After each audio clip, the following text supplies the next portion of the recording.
Especiales al mundo en Brasil, en ese Brasil que, bueno, tanto siempre moviliza a los argentinos, pero en este caso voy a hablar con una argentina de las tantas que hay, por supuesto, pero en un lugar especial de Brasil, tal vez no tan conocido, que es Santa Catarina. Mi estimada Melissa de Bernardo, bienvenida, benvinda, ¿cómo estás? Hola, muy bien, muchas gracias por esta invitación tan linda. Feliz de estar aquí contigo. Bien, bien, bueno, te vimos hablar tan bien portugués en tu Instagram y yo al principio cuando el equipo me dijo, mira qué invitada te traigo, dije, wow, voy a tener que extremar mi portugués, pero la verdad nos sorprendimos cuando me dijiste, soy una correntina que hace muchos años vivo aquí. Así que increíble.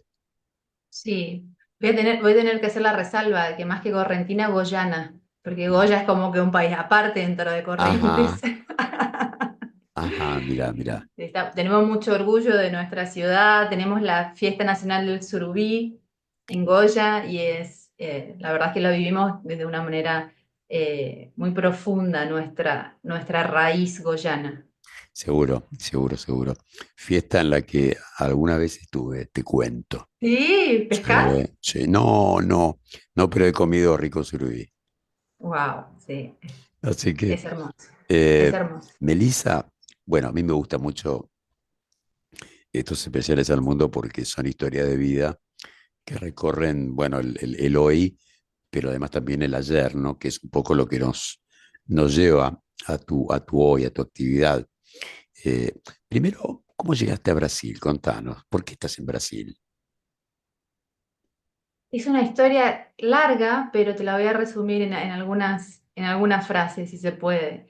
Yo estaba viviendo en España, pasé una temporada en Europa y allí conocí a quien fue mi primer marido, mi ex marido hoy, y nos vinimos, él es acá natural de Chapecó, así que estuvimos una temporada viviendo en Curitiba, después nos vinimos a vivir a Chapecó, tuve mis hijos aquí y bueno, después por cosas de la vida nos separamos, pero estoy aquí todavía junto con mis hijos. O sea Son de que, aquí, este es su nido, así que claro, me quedé por digo, aquí. a ver, llegaste a Brasil y rápidamente te adaptaste.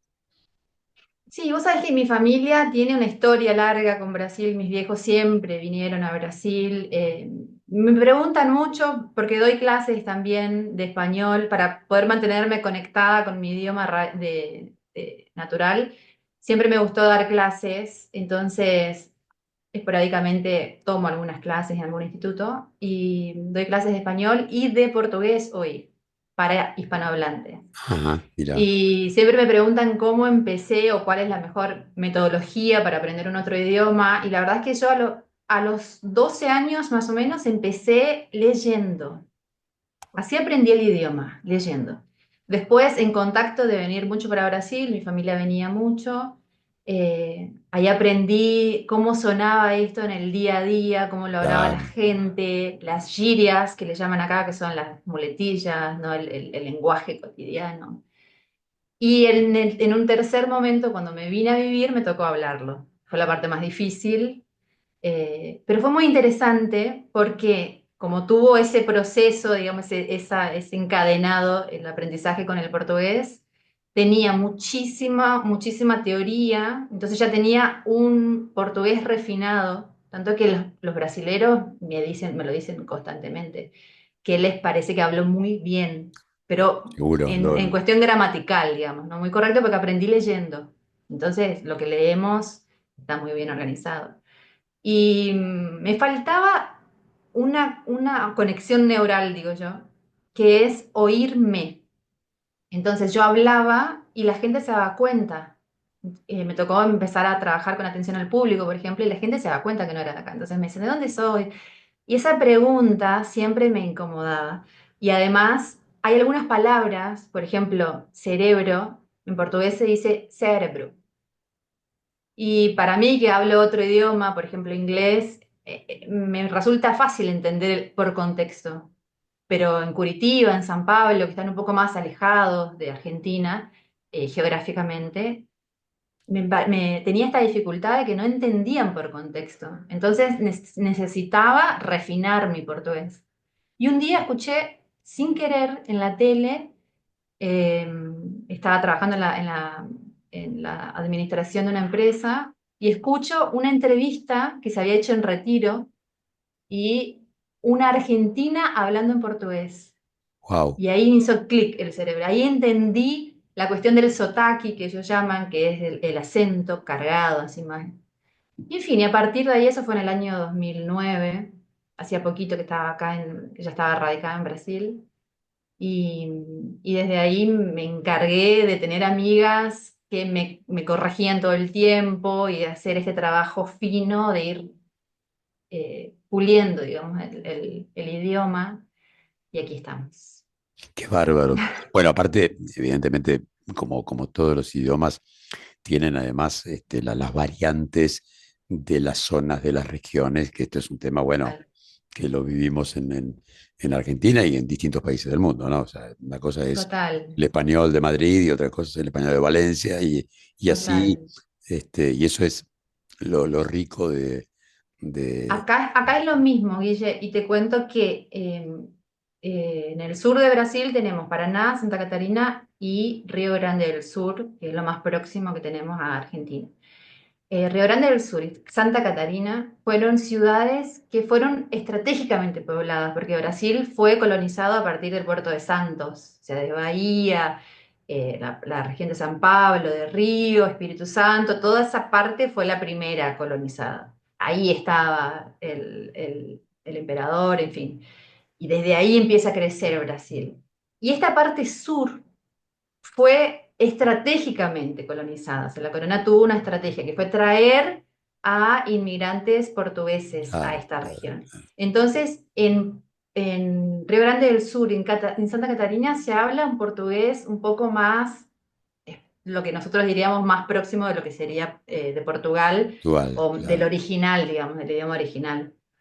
Lo claro, que nosotros diríamos en español como un neutro. exacto, claro, claro. Melissa, bueno, antes de hablar de lo que sos, de tu actividad como profesional en lo que es marca personal, me gustaría que le cuentes así en dos palabritas a quien te escucha, ¿qué es Santa Catarina? Contanos. Santa Catarina es un paraíso. Santa Catarina tiene una diversidad tanto geográficamente cuanto cultural, porque es una provincia que se alarga que se extiende entre la frontera con Argentina y la frontera con el mar, digamos, es litoránea, ¿no? En Santa Catarina tenemos las playas que todos los argentinos inundan en el verano. Así que Florianópolis, Camboriú, Bombiña, están todas en Santa Catarina. Son las playas más no son tan cálidas como las del norte, pero son las más conocidas, Claro, porque claro. para nosotros que venimos de Argentina es lo más cálido que tenemos, las playas de Santa Catarina. Y entonces tiene una actividad económica turística muy fuerte, pero yo vivo del otro lado de Santa Catarina, que es en el extremo oeste, más próximo a Argentina, y acá estoy en el centro, en el núcleo de un polo industrial muy importante. Acá están todos los frigoríficos, todos BRF, Sadía, Perdigaun y todos los grandes. De acá sale toda la industria de la carne principalmente. Así que somos, por ejemplo, una ciudad que es catalizadora de empleo. Por ejemplo, acá hay muchísimo empleo, la actividad económica acá es muy pujante. Así que tenemos de todo, desde muchísima naturaleza, valles, ríos. Por acá cerca de Chapecó pasa el Uruguay también. Así que es una región muy rica en todo sentido cultural, muy, muy, muy rica. Bueno, hiciste además una pintura turística magnífica, ¿eh? Ya como si fueras una enviada especial. Eh, Sí. eh, Melissa, contanos un poco, bueno, a ver, ¿sabes qué quiero preguntarte? Mm. Contame de esa Melissa niña, chiquita, allá en Goya. ¿Qué pensabas? ¿Qué soñabas? Vos sabés que es una pregunta muy interesante, Guille, porque a mí siempre, siempre me llamó la atención la comunicación. Yo Mira, de chiquita quería ser periodista. wow. Tanto es que tenía unos tíos que vivían en Puerto Esperanza, Misiones, cerca de Foz de Iguazú, y Ajá, siempre nos traían cosas diferentes porque iban a Ciudad del Este, qué sé yo, y eran los Papá Noel de mi familia, eran los tíos. Y me acuerdo que mi tío que un día dije, creo que habré tenido 12 13 años, que me gustaría hacer periodismo. Y periodismo y relaciones públicas fueron dos cosas que siempre estuvieron ahí en mis genes, digo. Y mi tío me regaló un grabador de voz que en esa época era digital, en esa época era claro, lo máximo de la wow, tecnología claro, que claro. había en grabación de voz, que no era cassette, no era CD, no era USB, no era nada de eso, era digital.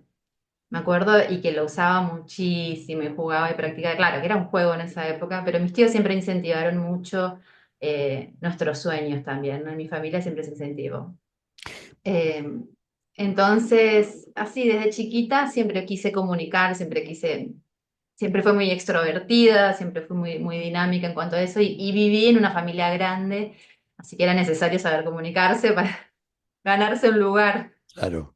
Bueno, aparte, bueno, todo ese, a ver, ese juego, ese aprendizaje, tu paso por empresas, bueno, lleva, lleva al hoy, ¿no? A esta Sí, realidad donde, bueno, te ves trabajando, obviamente, en todo lo que tiene que ver con la marca personal, con generarle a otros un incentivo muy fuerte para que puedan potenciar su desarrollo, ¿no? Y me parece, bueno, que sí, ahí vamos a empezar a desgranar un poco tu trabajo, tu actividad de hoy, Melissa. sí, sí, sí. Bueno, yo trabajé aquí desde que me vine a vivir a Brasil, siempre trabajé en modalidad CLT, que es la modalidad de trabajo como funcionaria dentro de una empresa, pero la verdad que traigo en la sangre el emprendedorismo. Soy la quinta generación de una familia de emprendedores. Ajá, Entonces, desde siempre esta cuestión de tener mis propios horarios, de tener mi libertad, que no significa trabajar menos, siempre lo dejo muy claro, ¿no? El emprendedor acaba trabajando mucho más fuerte, tal vez, ¿no? Pero tenés esta versatilidad, esta libertad de decir, bueno, esta semana trabajo día y noche y la semana que viene me tomo un descanso o en mi caso, cuidar de mis hijos chiquitos en cuanto están enfermos, eso siempre tuvo mucho valor para mí. Entonces, en el año 2016 decidí abrir mi propia empresa. Me asocié con un amigo que era programador digital y a mí siempre me fue muy bien, soy libriana, así que siempre me fue muy bien esta cuestión del gusto estético. Trabajaba en el área de comercio exterior de una industria de tecnología intralogística, pero yo acabé desarrollando todo lo que sea las mejorías en términos de manuales y comunicación visual, y en fin, me fui metiendo en esto medio que muy proactivamente y me fue bien, la verdad que me gustó mucho. Acabé abriendo una empresa, una agencia de marketing, más que nada marketing digital con este socio. Y bueno, las cosas se fueron dando, después acabamos la sociedad, yo seguía actuando sola y llegó la pandemia. Entonces yo trabajaba mucho a nivel corporativo, tenía todos mis clientes eran de la industria, eran conocidos. Yo también tuve una empresa de comercio exterior propia, así que para todos estos clientes a los que le traíamos tecnología, nosotros importábamos tecnología de afuera, americana o europea, y exportábamos tecnología brasilera a ajá, Latinoamérica. mira, Entonces, para toda esta gama de clientes, yo también siempre hacía websites, gestión de redes, logotipo, marca, DNA de marca, cultura empresarial, y siempre me fui metiendo y profundizando más hasta que llegó la pandemia. Y la pandemia nos trajo un movimiento muy interesante, muy diferente lo que se vivió en Brasil de lo que se vivió en Argentina igual. claro, claro, claro, claro. Porque acá en Brasil, yo, la semana previa que se cierre Chapecó, que fue el 19 de marzo del 2020, me acuerdo la fecha, Yo estaba montando, estaban llegando los muebles de mi escritorio y todos me decían, estás loca, no vas a abrir ahora el escritorio, se va a cerrar todo. En España nunca más se abrieron las cosas, en Brasil, en Argentina tampoco, no se va a abrir. Pero como te dije antes, vivo en un polo industrial y aquí la clase empresarial es muy, muy fuerte. Entonces, el empresariado no le permitió al intendente de nuestra ciudad que cierre la ciudad. Mi Mirá qué ciudad estuvo cerrada notable. 15 Claro, días. claro, mira vos. 15 días fue todo lo que estuvimos cerrados. Y después, ¿qué pasó? Abrió todo menos el comercio.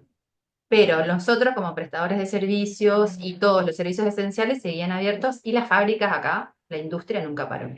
Bueno, que si en realidad, Entonces, claro, en realidad nos sí, ponemos a pensar hoy, viendo un poco la película, sí, este, debió todo manejarse con otro tino, con otros tiempos, y probablemente nos hubiéramos sí, ahorrado muchas pérdidas económicas, además de la vida, digo, ¿no? Pero este, sí, yo entiendo, para nosotros como expansión, como medio, como te lo contaba, fue maravilloso porque trabajamos mucho dentro, pero sí, sí lo sé que hay gente que la ha pasado muy mal y esto de cerrar, ¿no? Y me parece que viéndolo así hoy a la distancia, ese tiempo prudencial, lógico, bueno, pudo permitir que después toda la maquinaria vuelva a, a concatenar lo suyo, ¿no? Y trabajar. claro, no se resienta tanto, Claro, ¿no? claro, claro. Y lo que pasó fue que el movimiento fue el siguiente, las empresas, acá hay una palabra para eso, se llama enxugaron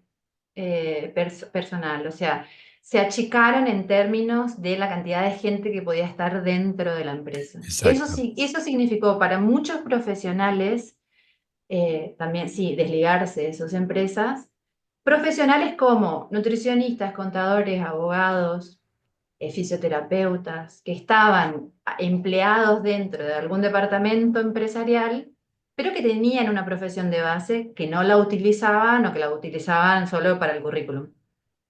Todos estos profesionales, hubo un boom durante la pandemia de estos profesionales autónomos, o sea, de empezar, bueno, ok, me quedé sin trabajo, entonces ahora hago lo que sé hacer o para lo que estudié. Pero el contacto físico seguía siendo reducido, Claro, fue muy reducido durante claro, mucho tiempo, había claro, mucho claro, aislamiento, había claro. mucha cautela, Y sí, los bueno, viajes aparte empresariales se cortaron. el tema de home office, obviamente que también trajo una Sí, redefinición y creo yo también un cambio de paradigmas en la manera de relacionarnos. sí, Melissa, eh, marca personal, hoy en tu actividad primordial, eh, sí. lo que generás hacia la gente que llega a ti. Háblanos un poquito de eso. Bueno, justamente ese fue el movimiento. Me encontré con un montón de profesionales que necesitaban, primero, redefinir su marca, entender cómo iban a comunicar su expertise, como decimos acá, o sea, su conocimiento, cómo iban a actuar, cómo iban a presentarse, o sea, como eran profesionales que estaban acostumbrados a vestir la camiseta de una empresa y llevar la bandera de un nombre corporativo, ahora presentarse como Melissa de Bernardo era todo un desafío, sin hablar que el canal de comunicación era el digital. Claro, Entonces, claro, muchísimos profesionales que nunca se habían acercado y que me decían claramente, no quiero, no me gusta mostrarme, no quiero hacer videos, no quiero hablar por... Pero ese era el canal de comunicación que teníamos, claro, principalmente Instagram, que fue un boom también en la época. Ahí comencé a trabajar con marca personal, con todos estos, primero conocidos, después por indicación, en fin, profesionales que necesitaban de una marca personal. Y cuando entré en este universo, me enamoré, porque me di cuenta que sigo trabajando un poco con marca corporativa y trabajo más la cuestión de cultura y de ADN empresarial, pero en la marca personal, Guille, hay otro movimiento, ¿no? Que es traer hacia afuera lo que ya existe dentro. Entonces vivimos en tiempos tan líquidos, ¿no? Tan superficiales, tan desde el afuera, tanto del mirar, tan instagramables, que la mayoría de las personas con las que yo trabajo establecen su valor personal en comparación con lo que ven, en comparación con lo que encuentran en el mercado. Y esto genera un ruido cognitivo dentro de la persona. No soy tan bueno cuanto, necesito más acá. Entonces lo primero que me Ujú, piden es, ¿qué ujú. tengo que hacer? ¿Qué necesito de escenario, micrófono, Claro, claro. tecnología, luz? No. Y lo que las personas que yo con mis clientes con los que trabajo necesitan es verse primero, oírse. Uy, perdón. Oírse. Entonces, en este movimiento de entender que la marca corporativa la construimos a partir de un tripé conceptual. Bueno, ¿qué es lo que la marca quiere comunicar? ¿Qué es lo que la marca, quién quiere ser la marca dentro del mercado? En fin, ¿no? Pero la marca personal ya existe, ya está dentro de la persona. Entonces yo siempre cuento a mis clientes la historia de la Cenicienta, ¿no? La Cenicienta, por un toque de varita mágica, se convierte en una princesa, pero llega un momento en el que todo eso simplemente se desaparece, se esfuma, ¿no? Y la Cenicienta tiene algo que ella sale corriendo con los tacos de cristal y pierde uno, y yo siempre hago esta broma, ¿no? Que es que perdió el taco porque no sabía correr con tacos y vivía todo el tiempo en su casa limpiando. Yo era una chica que no estaba acostumbrada a correr con tacos de cristal, ¿no? Entonces tiene que salir corriendo, obviamente pierde un taco. Pero esta broma invita a la reflexión de que cuando me visto de algo que no soy, es una cuestión de tiempo para que ocurra esto que le ocurrió a la Cenicienta de perder un zapato, por ahí nos perdemos en el camino, perdemos identidad. Esto genera, inclusive, hoy soy estudiante de psicología y esto genera una angustia Claro. interior, un vacío de identidad que es el gatillo emocional para muchos otros dramas, para muchos otros desconfortos, por ahí voy a inventar palabras, Guille, Está perfecto. corregime por favor, porque mira que vivo inventando palabras. Está todo bon. Melissa, bueno, primero, placer conocerte. Creo que podríamos estar hablando 3 horas, pero viste que la radio Sí, tiene sus tiempos. sí, Bueno, antes de despedirte, y déjame también mandarle un abrazo, quizás pueda escuchar en algún momento o ver esto, querido Fer Subirats, sí, Fernando, querido. un amigo en común, un gran profesional de los medios, de la radio. Quiero que compartas al oyente que te escucha en todo el mundo en este momento, tus redes, cómo llegar a ti, cómo seguirte, por favor. Ok, sí, bueno, síganme por Instagram, que es es mi red más fuerte en este momento, es @mel.debernardo. También en breve, estaré en Spotify y en YouTube, pero por el momento estamos en Instagram. Elisa, besiño grande para ti, en serio, Bello, Guille, gracias, placer gracias por esta enorme, invitación, me encantó estar con vos acá. placer enorme. Melissa de Bernardo, marca Sí, personal, hoy marca personal. una princesa, por qué no decirlo, con todas las Gracias. letras, muy cálida y invitada especial aquí en Especiales al Mundo por RCC Radio Emisora Internacional.